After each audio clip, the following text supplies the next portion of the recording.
Vamos iniciar nosso trabalho de hoje. Quem vai falar para a gente é o Totti. Dispensa a apresentação. Totti. Obrigado, Léo. Já está tudo pronto. Queridos irmãos e irmãs, boa noite. Que o amor do Mestre Jesus esteja sempre entre nós. Hoje nós temos a tarefa de abordar um dos capítulos, ou um item de um dos capítulos da segunda parte do Livro dos Espíritos. Eu me refiro ao capítulo 8, que trata a respeito da volta do espírito à vida corporal, e os itens, as perguntas sobre as quais vamos refletir hoje, vão de 386 até 391, e elas compõem o item simpatia e antipatia terrena. Esse item, quando a gente começa a estudá-lo, nós já partimos, portanto, do pressuposto de que há o espírito imortal e que ele reencarna, dado que estamos falando da volta do espírito à vida terrena. Mas esse item de O Livro dos Espíritos, embora trate a respeito das circunstâncias do relacionamento humano aqui na Terra, seja restrito a esses relacionamentos, ele nos abre algumas perspectivas muito interessantes. A primeira delas é a seguinte: nós tomamos muitas vezes essas relações como algo corriqueiro, algo comum, algo que acontece ao acaso. Mas esse estudo nos leva a perceber que os relacionamentos humanos são regidos pelo plano espiritual. Então, se nós temos alguma dificuldade alguma vez de perceber que somos espíritos imortais, que existe algo em nós que sobrevive à matéria, há um recado nas entrelinhas desse estudo, dizendo: observa a tua vida. Observa as relações que acontecem no plano material, porque elas dão fortíssimos indícios daquilo que o espírito produz no decorrer da sua imortalidade. A partir da observação da vida terrena, chegamos ao espírito imortal. Isso é belíssimo e de grande utilidade para nós. E muitas vezes nos deixamos levar pelos caminhos do materialismo sem reflexão a respeito de eventos que são eventos comuns das nossas existências.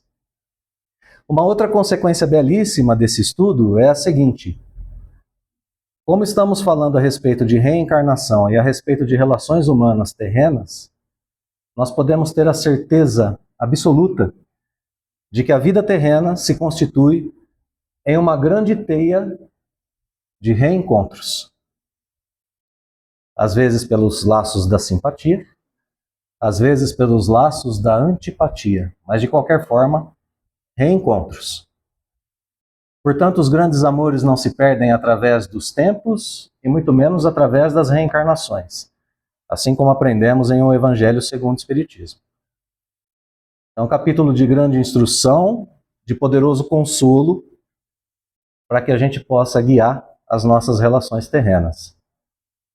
E encontraremos nas obras espíritas diversos casos, como por exemplo do espírito Alcione, de esferas espirituais mais altas, que tem um grande afeto do coração em esferas inferiores e que escolhe reencarnar ao seu lado, bem próxima dele, para que dali constitua ela para ele um meio de progresso mais rápido. Como veremos em exemplos aqui da nossa reencarnação, ano de 1212, por exemplo, uma moça chamada Clara, em Assis, sente simpatia profunda pelo moço que deixou seu lar, sua fortuna, seus pais, suas roupas, para se dedicar ao Cristo, e segue-lhe os passos, deixando por sua vez ela mesma, suas roupas, suas vestes, sua fortuna, para estar ao lado de Francisco de Assis, e junto com ele formar uma dupla ímpar no Evangelho do Cristo, no trabalho do Evangelho do Cristo. Tanto assim que nas biografias de Francisco, nós vemos as consultas que ele fazia a Clara. Era um trabalho em parceria. Parceria espiritual profunda. Ora, mas a gente não precisa buscar tão longe assim. Eu tenho certeza que todos aqui já tiveram a experiência própria, ou com filhos e netos, de observarem um parquinho da infância, no qual um coleguinha puxa o cabelinho do outro. Ao mesmo tempo em que esse que tem o cabelinho puxado, com outro coleguinha ou outra coleguinha, tem uma amizade que os dois juntos parecem o céu na terra. Então os laços de simpatia e antipatia acontecem desde o berço até aquele grande filtro que existe aqui na Terra chamado túmulo. Ele é um filtro, porque nele a gente deixa a parte mais densa do nosso ser e a parte mais etérea segue. Esses laços são construídos durante a vida terrena e se perpetuam através das vidas, ou da única vida do espírito que passa por fases no plano espiritual e no plano material. Basta observarmos, quando éramos jovens, há uns 2 anos atrás, mais ou menos, podia ficar pior, né? Podia falar que eu era jovem no século passado. Então vamos deixar assim. Quando éramos jovens, tínhamos os prediletos de nossos grupos, não era assim? Estávamos mais próximos de alguns e mais distantes de outros, por questões de afinidade. E assim seguiu a vida. Então agora é o momento da nossa análise.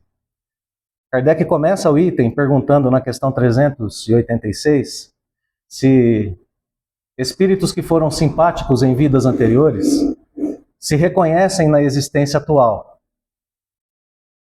Simpáticos em existências anteriores, tiveram bons laços. Se reconhecem aqui ou podem se reconhecer na atual existência? A resposta é não. Não, porque reconhecer exige identidade. Reconhecer exige memória. Eu preciso lembrar para reconhecer. Então não há reconhecimento. Mas a mesma resposta diz que, apesar de não haver o reconhecimento, esses espíritos sentem um ao outro e se buscam mutuamente. É uma belíssima ideia, né? Sentem um ao outro e se buscam mutuamente. E aí Kardec pergunta na 386A se não seria melhor para esses espíritos que foram simpáticos em vidas anteriores que eles lembrassem-se uns dos outros? E novamente a resposta é não. Mais uma vez é não. E agora, para a gente poder entender um pouquinho desse contexto da 386A, a gente precisa usar alguns exemplos do nosso cotidiano e recorrermos também ao Evangelho segundo o Espiritismo. Eu acho que deve ter eu preciso tratar de alguma forma de relacionamento humano agora, né? Eu vou escolher o casamento. Eu preciso ser cuidadoso, porque minha esposa está aqui. Toma muito cuidado com o que eu vou dizer a partir de agora. Me ajudem, orem por mim. Casamento, quando ele é fundamentado nos laços de simpatia, de paixão, de amor, de fraternidade, de amizade, quando de fato aquela pergunta, né, é respondida sinceramente, é de livre e espontânea vontade? É para a vida toda? É. Quando acontece dessa forma, e não um casamento por interesse, não um casamento arranjado, como infelizmente ainda acontece muitas vezes, esse casamento passa por algumas situações durante a vida, nas quais os cônjuges magoam um ao outro, divergem de opinião. Em alguns momentos eles têm sim objetivos diferentes, visões diferentes a respeito da vida. Isso acontece, não acontece? Eu sei que vocês não querem dar assim muita, né? Deixa só para mim, deixa só comigo. Vou dizer que acontece. E durante uma vida, todo e qualquer tipo de relacionamento humano aqui na Terra corre o risco do desgaste. Por mais simpático, por mais afim que seja o relacionamento, há um desgaste em todo tipo de relacionamento.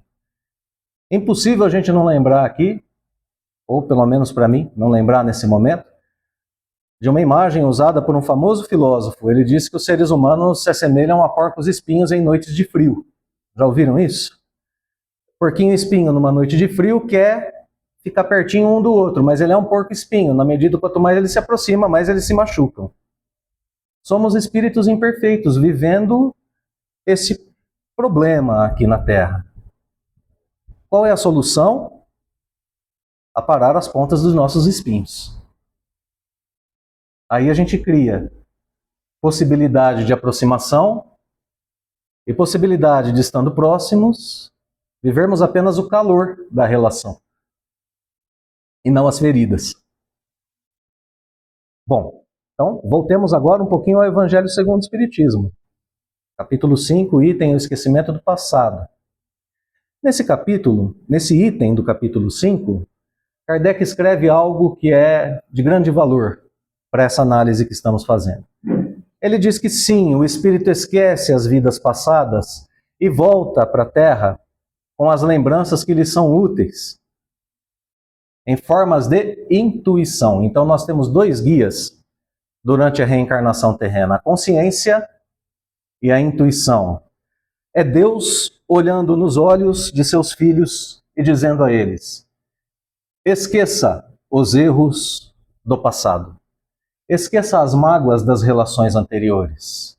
Esqueça as divergências. Volta para essa imensa teia de relações, mas volta agora vivendo só o que tem de bom, só simpatia. Volta para lá com os afetos do teu coração e vive o momento de simpatia com as pessoas. Então nós reencarnamos com todo o material necessário para guiarmos bem a nossa existência.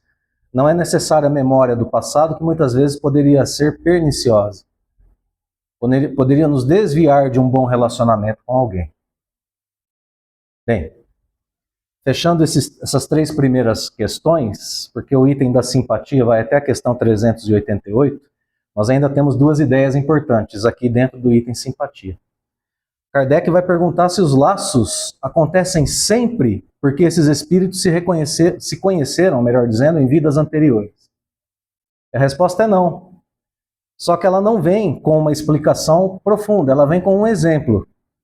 Ou com uma explicação detalhada, melhor dizendo, ela vem com um exemplo. Dizendo assim, olha, tem espíritos, desencarnam, vão até o plano espiritual, e eles se buscam no plano espiritual sem terem se conhecido na Terra.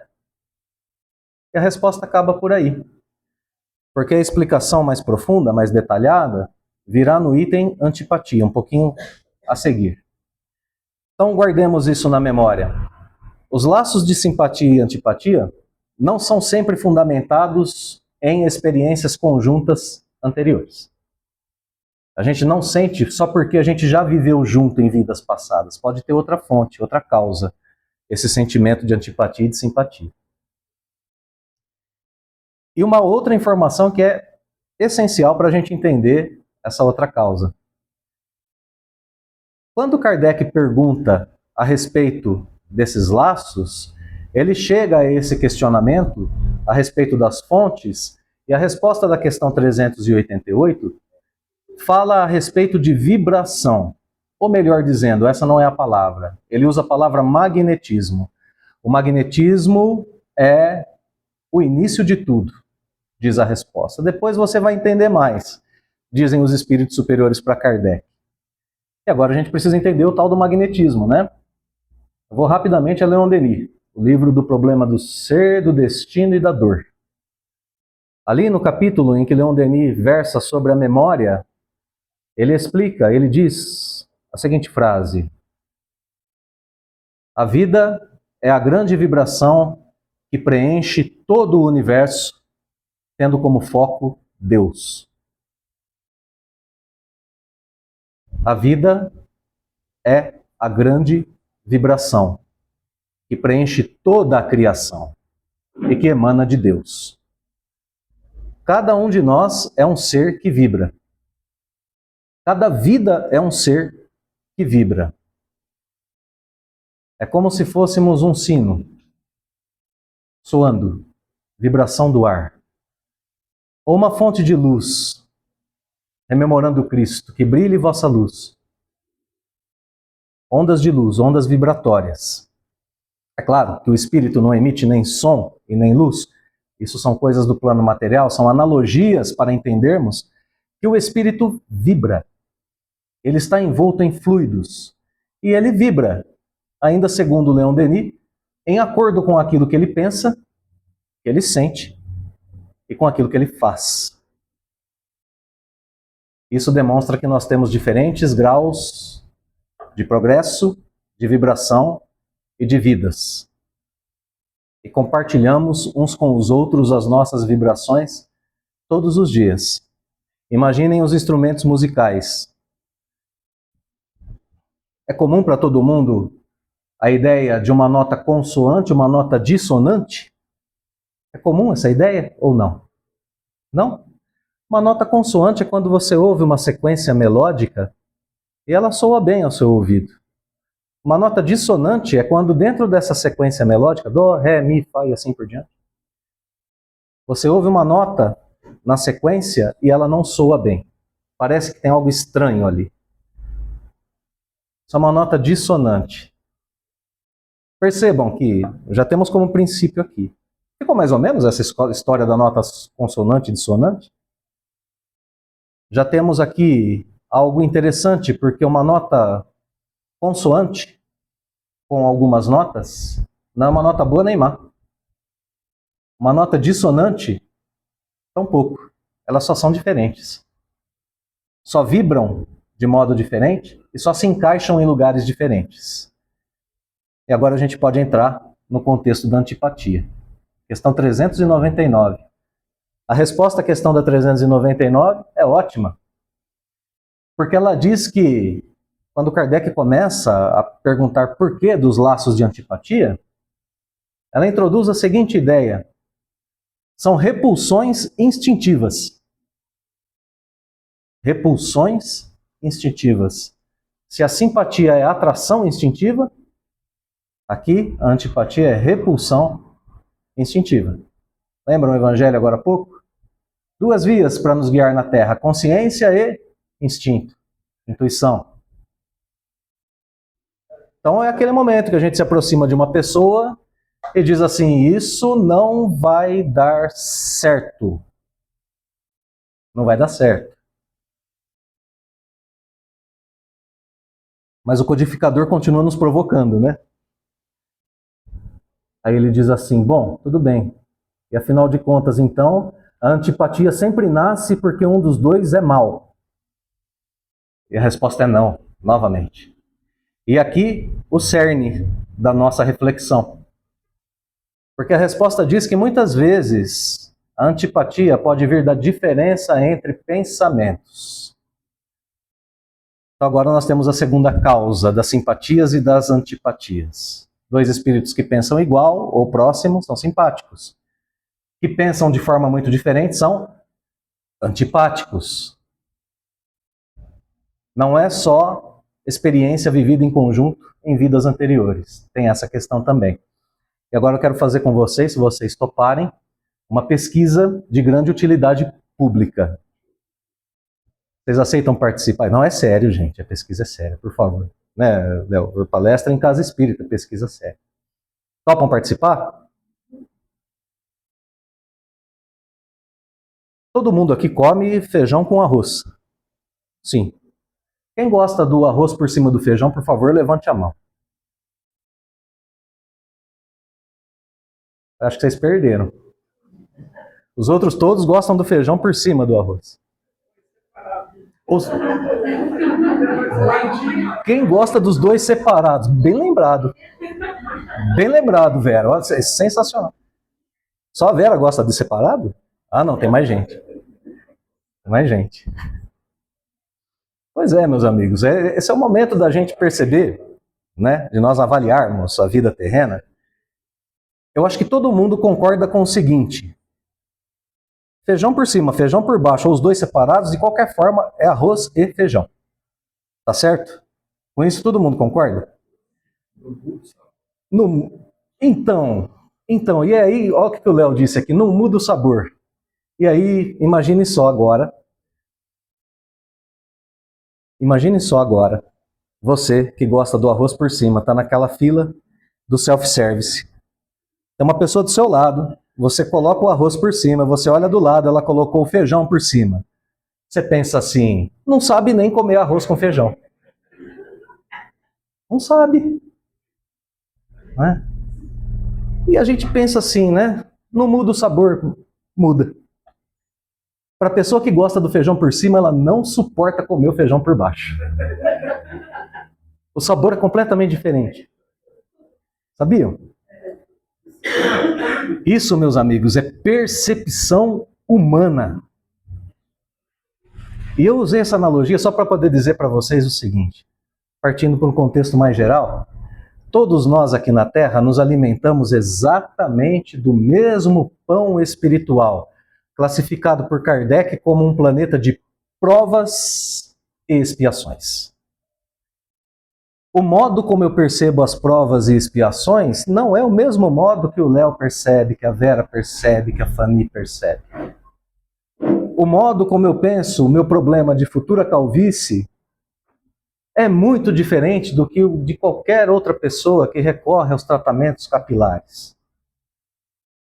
O modo como eu vejo a organização da minha vida familiar, organização familiar, profissional, política, filosófica, ideológica, religiosa, não é a mesma percepção das outras pessoas. Ela é completamente diferente.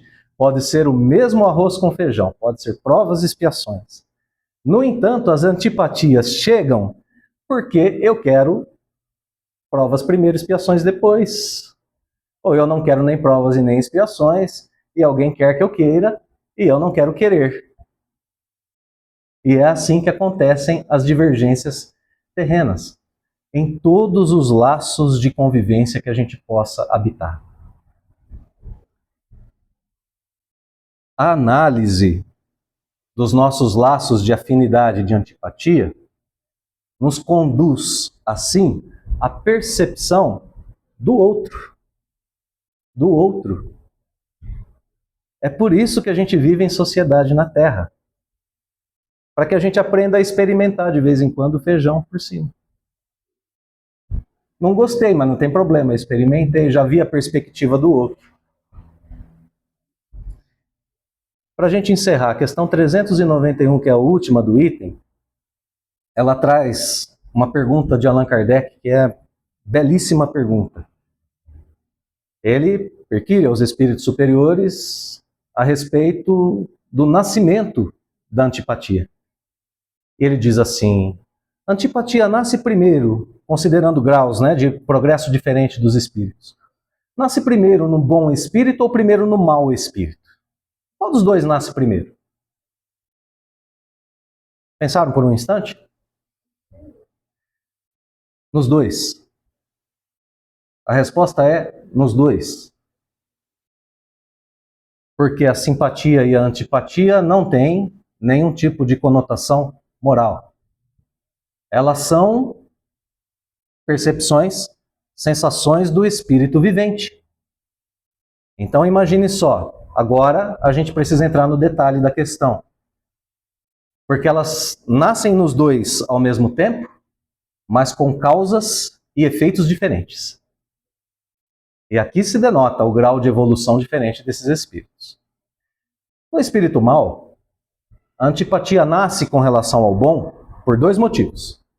Primeiro, porque ele pode ser desmascarado, ele pressente que pode ser desmascarado. Então tem uma pessoa boa perto dele, e ele gosta de agir no mal pelas sombras, escondido, para não ser percebido, não ser notado. E ele sabe que aquela pessoa pode desmascará-lo. Ele tem medo. E depois tem um outro motivo. Ele sabe que ao praticar um ato equivocado, um ato mau, aquela pessoa que é uma boa pessoa tem envergadura moral para repreendê-lo. É o famoso passar vergonha na frente dos outros. Então, é por isso que ele tem antipatia pelo bom espírito. E o que isso causa nele? Bom, causa mágoa, causa inveja, medo. Se uma dessas situações realmente se concluir, pode causar sentimentos de vingança e assim por diante. Já dá para perceber por que a gente vive em meio a espíritos antipáticos. Porque eles nos ensinam a respeito de nossas inseguranças através de nossas más inclinações. Vejam, de novo, é a análise do contexto vivido. Agora, o espírito bom sente antipatia porque ele percebe que o outro é refratário aos seus ensinamentos, aos seus conselhos, à sua boa conduta. E que não adianta ele querer ensinar, ele querer transmitir alguma coisa, porque o outro não irá compreendê-lo. É por isso que o espírito bom é antipático ao espírito mau. É claro que a gente pode substituir esse vocabulário e fica melhor, né? Um espírito num grau de progresso maior e um espírito num grau de progresso um pouco menor. Por isso que ele é antipático ao outro. E o que causa nele? Causa lamentação. Ele lastima que o outro não possa compreendê-lo, que o outro não possa entendê-lo, que o outro não possa corrigir-se através da convivência. Agora, dá para fazer uma boa análise, né, com esse conteúdo a respeito das nossas relações terrenas, não dá?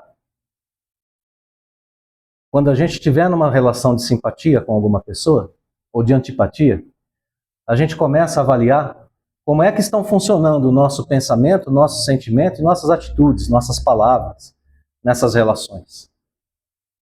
Porque a depender do modo que estão funcionando, a depender do modo que estivermos vibrando, nós estaremos num bom caminho de reajuste ou num mau caminho de equívoco. Esse é o material que o Livro dos Espíritos nos oferece, meus irmãos, para a gente pensar a respeito de tudo isso. E que nossas relações, então, possam ser avaliadas no dia a dia, vindo de esferas superiores, aquele anjo da guarda que está ao nosso lado na Terra, encarnado, que eu sei que todos nós aqui podemos ter. Seja aquela pessoa de difícil convivência, que tem as suas próprias percepções, seu próprio meio de enxergar a vida, as suas próprias atitudes, seja quais forem as relações, está na hora de aprendermos a conviver e a conviver bem. Porque a doutrina espírita nos ensina, sim, que a lei de Deus está gravada em nossa consciência e que nós temos essa consciência ao nosso favor. Temos os instintos, as intuições a nosso favor. E tudo isso é espírito vivendo, não é matéria. Se é espírito vivendo, é hora de tomarmos as rédeas da nossa existência através da nossa força de vontade. E de percebermos que temos a consciência, mas temos também aquilo que espíritos como André Luiz e Emmanuel, por exemplo, chamam de tabernáculo. É uma outra analogia que eles usam para dizer que o coração humano é o recipiente que Deus escolheu para colocar as suas leis. Todos nós somos tabernáculos da lei de Deus. Quando se olha a uma pessoa com carinho, com amor, com respeito, e se é capaz de criar para com essa pessoa laços de afinidade, nós estamos sendo propagadores da lei de Deus. E fica uma conclusão desse nosso estudo. Se o coração humano é o grande tabernáculo, é necessário percebermos urgentemente que a lei de Deus está em nós, mas que ela pode ser lida no coração do outro. E talvez no coração alheio, ela esteja escrita do modo que nós melhor vamos compreendê-la e interpretá-la.